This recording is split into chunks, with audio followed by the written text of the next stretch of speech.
everyone, Hypersonic42 here, and welcome back to another episode on the Evergreen SMP.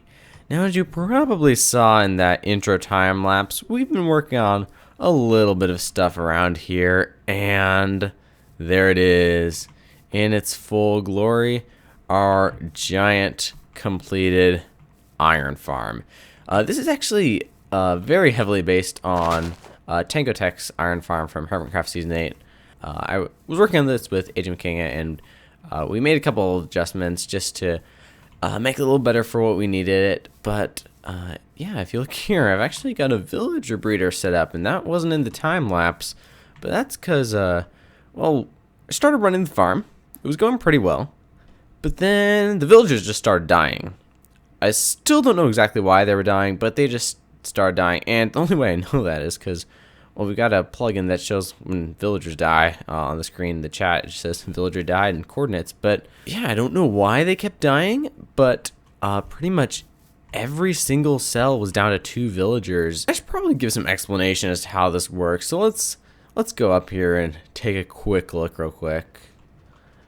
But basically the way this farm works is that you have these bunch of different little cells here, or I like to call them bays. I've labeled them all just so I can remember which ones they are. But you got all these bays here, and at the bottom of each one, you've got, let's see if we can see them. Yeah, they can see them there.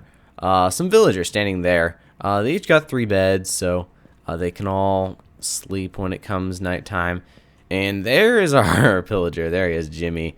It took a little while to get down there. But basically, you got to have 3 villagers, and they stand here when they wake up because it's the only block they can go to. And then these dispensers, they go around and fill up with water so the villagers float up to the top, and they see Zombie up there. His name is Zillow the Zombie. And they get scared and spawn an iron golem at the platform up there. But like I said, some of them have just been dying on us for some reason. Not entirely sure why. Let's see, this one, do we have? Yeah, we only got 2 villagers in here. I think we might only have 2 villagers in here. No, we got 3. Definitely only got 2 in here. But yeah, pretty much every single cell they started dying, and until we can figure out why, there's not really much else to do aside from just bring more villagers in. So that's what this is all about. This villager breeder, I brought a couple more villagers from my own breeder over there, but I made this little train track thingy, and then basically little entrances to each of the bays.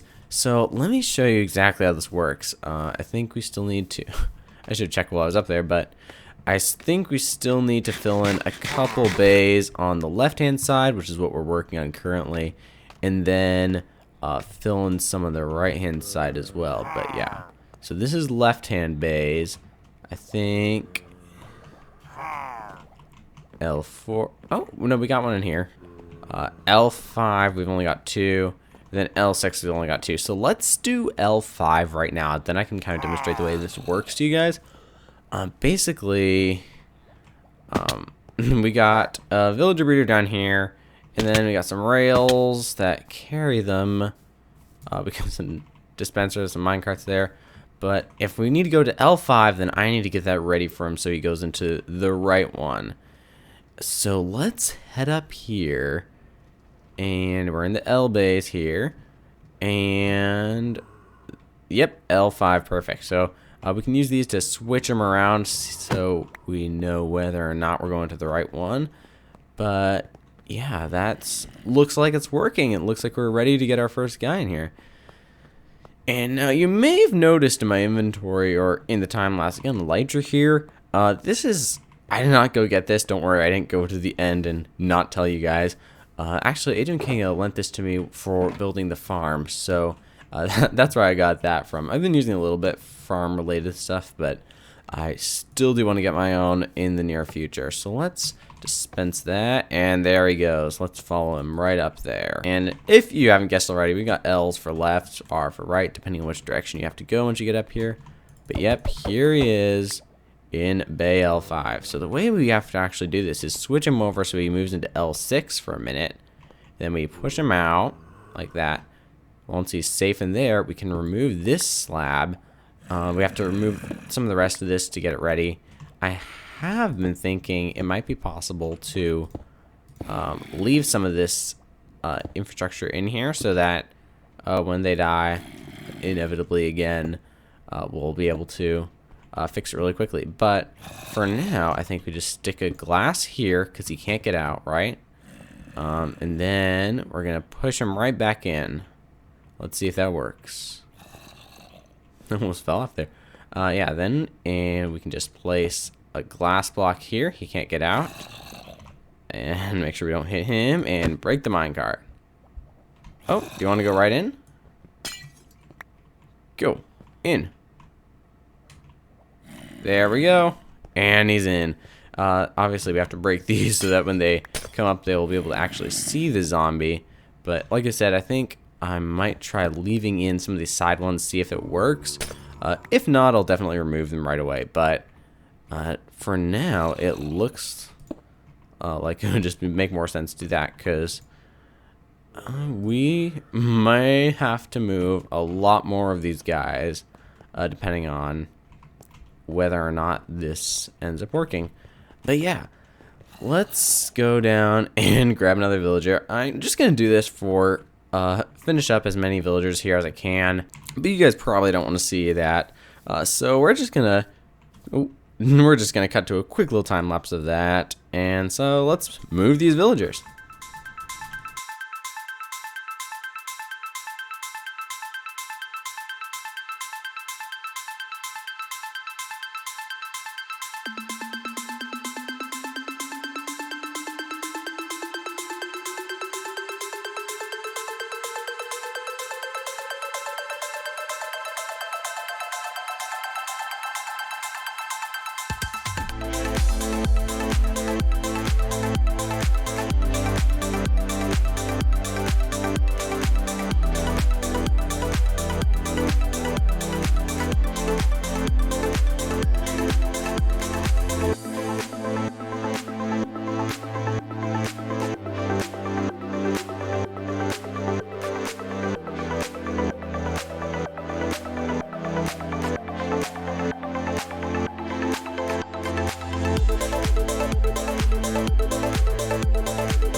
Alright, so all of our villagers are now in place, so we can now go ahead and do another test run on this thing. The last test run we did, it was pretty short, and then the villagers started dying on us, so hopefully that won't happen this time. But let's just turn it on and see what happens. Turn on this lever, which turns on the hopper clock, and then that lever, which extends that piston, and now the villagers can see the pillager. Obviously, he's a pacified pillager. He broke his crossbow. But now the farm should be working. So let's go up to our platform and let's see how things are going. Alright, I can already hear the sound of these iron golems. Man, that's a lot of them. Yep, there goes one. Yeah, sometimes the farm slows down, sometimes it speeds up. It's kind of random. I'm not sure if there's a way to fix that. But, yep, see, we got two that time. So, we made a little AFK spot in here. Kind of just sit around here, see how it goes. But, yeah, I might just run this a little bit, do a little bit of a test on it, see how well it's working. You can see a golem burning up in the right there. But, yeah. I'm just gonna see how well this farm's working now that I've fixed those few little things, and hopefully we should be done with this one. But I think today what we need to work on is a spider farm. The reason we need a spider farm is because, well, we got all those villagers down there in our trading hall. I don't think we can see it from here, but yep, right down there. And I think it would just be super great if we could get all of their stuff down to 1 emerald for each item. And the way we have to do that is obviously we have to create some splash potions of weakness. And man, these guys are so loud. I'll be make sure to turn that down for you guys in the video. That's the next thing we got to do at this point is just make some of these farms, and then once we got that, we can get our villagers all leveled up, and then do some more trading, stuff like that. Right now, it's pretty much down to just building some farms, which is good because I like building farms. I think farms are pretty fun, and especially big ones like this. And the first one of our villagers has once again died. I'm not sure still why it keeps happening. I think I just have to sit up here, maybe with replay mod on, and just go AFK, and then look back over the file and see what's going on. For now, I mean, that's obviously not great, but at least we have our method of bringing them back up here. So all I really have to do now is just find out which bay he's from, and then just bring him back up. Yeah, I mean, the farm's still working pretty well. Let's see how much we've gotten so far.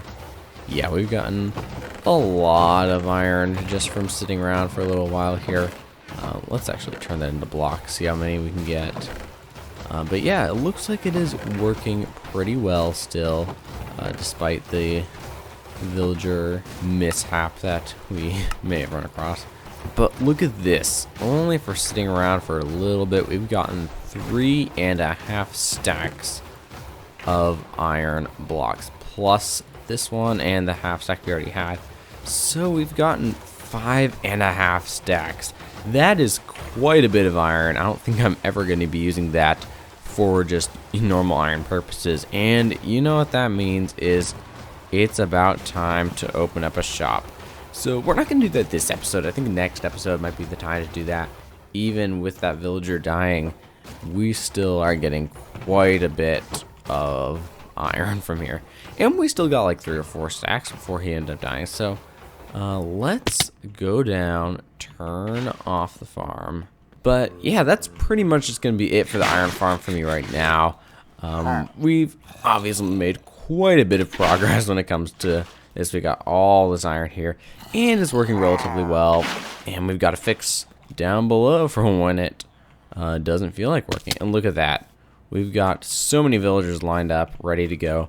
I think what we're going to do is, yeah, just use a lot of this for trading purposes, and then a lot of it as well we're going to probably sell in a store. And I got a couple ideas for how that store is going to operate, what sort of names and stuff I might give it, but I'm going to save that for next episode. We've got 24 blocks of emerald, and look how many blocks of iron we used. We still have quite a few stacks left, so I'm going to just put these emeralds away, maybe do a little bit more trading later to get a couple more. But yeah, this is going to be a great way to get all the emeralds that we're going to need just for now until we can get like a raid farm set up. And while we're here, I'd actually like to show you guys what I've been working on at the base. I've been doing a little bit of the interior up here, so let's head in the front door and take a look. So we got, this is the main front room here. Might use these for something, but mostly this is going to be for decorative purposes. The main floor is, and we're going to get this area here. It's not completely finished, and then over here is where we're going to make sort of a bedroom or something. I'm not sure, like I said, how this entire floor is going to go. I might put another wall here, but we'll have to see. And then, like I said last time, we've also got space above us here for another floor. And then, of course, we have down here, which, again, quite a bit of space. I think what we need to do is just build our next farm, which is, like I said, going to be a spider farm. And as you probably know, if you remember, we do have a spider spawner down this direction. Yeah, this is our spider spawner here. A lot of S's and P's there. But I think we have to clear out a little bit more space. I think it might be 4 blocks below this. And then I think the width should be fine. I'll have to double check though. And then we can just kind of block this up and then start working on getting our way to the surface. I think this is the right depth for the whole farm. I do know we're gonna have to place a water bucket here And another one back here. Let's see, is this the... Yeah, this is the center. Let's go out in this direction then. Take out these blocks here. Then we're going to take out a couple more just so the water can flow completely over the entire area here and push all the spiders towards us. Actually, I know there is one thing I'm missing, and I just noticed it. Super important part of the farm. We have to cover up the top here so no spiders can spawn up here. Alright, I think that's it for this part here. I'm not going to open up the rest of it just yet. I think we want to bring it 3 or so blocks out. That should be fine. We'll have to block off the top here because that's going to be where the spiders are coming in. Let's see, 1, 2, 3, and then around here is where we're going to do that. So we're going to break all these blocks except the center one, I believe, and that the water should start flowing here. Okay, so we want to take out these 3 blocks and then hopper, hopper, hopper, and then right down here, let's add a chest. Oh, we do need one more very important thing. Trapdoors. Hopefully, we should start seeing some spiders spawn in. Once I get out of here, that is. We got some spider eyes already. Perfect. That's exactly what we needed to see.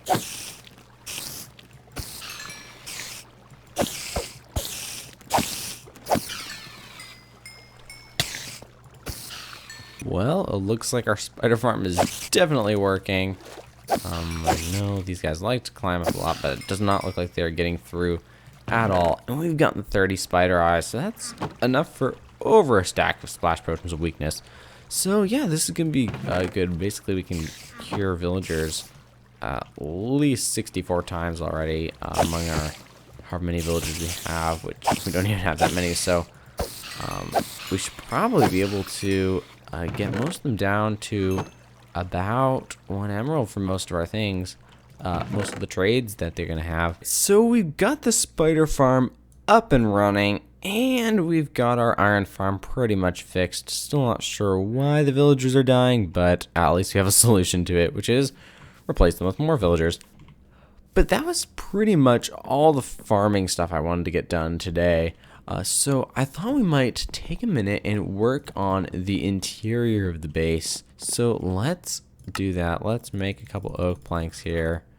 That should be enough. And basically the way I've been doing this is just scattering some of these blocks around, seeing where exactly I can stick them, and then kind of filling in the holes with the other blocks as well. So the stripped oak logs. So let's see how this turns out on this side. I'm thinking maybe a few more of these actually, because oh, there we go.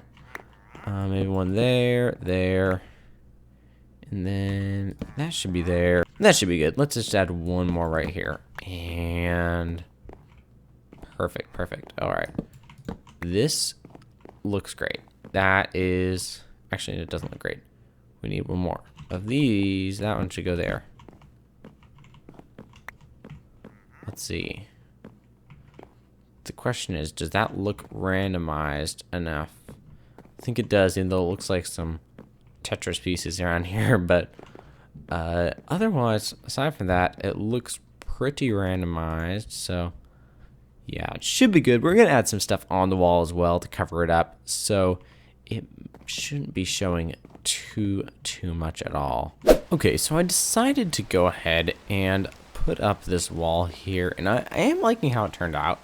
I think it definitely separates these 2 rooms here. I also added this plant in the corner here, but I'm still not sure what to put on this wall. I'm not sure if I want to do like another window, because I've got quite a few windows already, or if I want to do something else entirely. So if you have any ideas, feel free to let me know in the comments. I'll read through them, see if I can find anything that I think would go well with this design. But speaking of this design, I do think I probably owe you guys a little bit of an explanation. I know last time we built our starter base, it was very, very steampunk style. It was like pipes going everywhere, copper and everything. And I said we were continuing with that, but this doesn't look super steampunk at all. It kind of just looks like a average house. I mean, we got nothing really new or fancy going on here. We just got like some basic interior stuff. So, question is, what happened to the steampunk? Think about it this way. Imagine this is like the house of an inventor. So like kind of a poor inventor who doesn't really have enough money for a mansion or anything. So he'd be... Imagine a guy wearing something like this. This might be where he's living because he cannot afford a mansion. And this is kind of his little space where he's going to live while he can get his laboratory and everything up and running. Kind of think of like a starting off scientist sort of guy, inventor, who just doesn't have all the tools yet. He's kind of a poor inventor, working with what he's got. Given that steampunk style is kind of set-ish in the late 19th century, and this is more or less sort of what some country town houses would look like around that time as well. So I don't think it's really too out of the theme, the style that we were going for. I think it still fits well enough, and I might go ahead and like add like a copper chimney or something coming out the side here, or something like that. But I am considering adding some more houses and stuff around here, like maybe something to cover up that. Now that we got the spider farm up and running, maybe something over that as well. So that's really the theme that the starter area is going to have. Is like, yes, steampunk, but also kind of like poor man's steampunk. But yeah, that's basically what this is about. We have not abandoned the steampunk idea at all. We're definitely going with a big steampunk castle, mansion, observatory thing for our mega base. I haven't finished designing it yet, but I'll get to it, and we will start designing it and building in this world at some point. And look, we've got electric lights. How much more steampunk can you get? But before we go, there is one more thing I want to do, and that is actually make a to-do list. So I think, yeah, we can use... spruce might look nice. Let's put them on here. So this is our to-do list. We need one more just to mark it as a to-do list. And let's get that up here. To-do list. So what do we have to do? We have to fight the Ender Dragon. Gotta make a gunpowder farm. We gotta fight the Wither and make a beacon. Finish our base interior. Potentially add some more buildings. And then a gold farm. That's actually going to be gold and XP farm. That's probably how we're going to get most of our XP from this season. But yeah, that's pretty much all we have on here for now. Obviously, we have some bigger stuff like designing our actual base. But I think this is a good to-do list for now. But unfortunately, that is all going to have to wait until future episodes because we actually have run out of time for this one. I hope you enjoyed, and if you did, make sure to hit the like button, and if you're not subscribed already, make sure to do that as well. And I will see you in the next episode. Have a good day, everyone, and goodbye.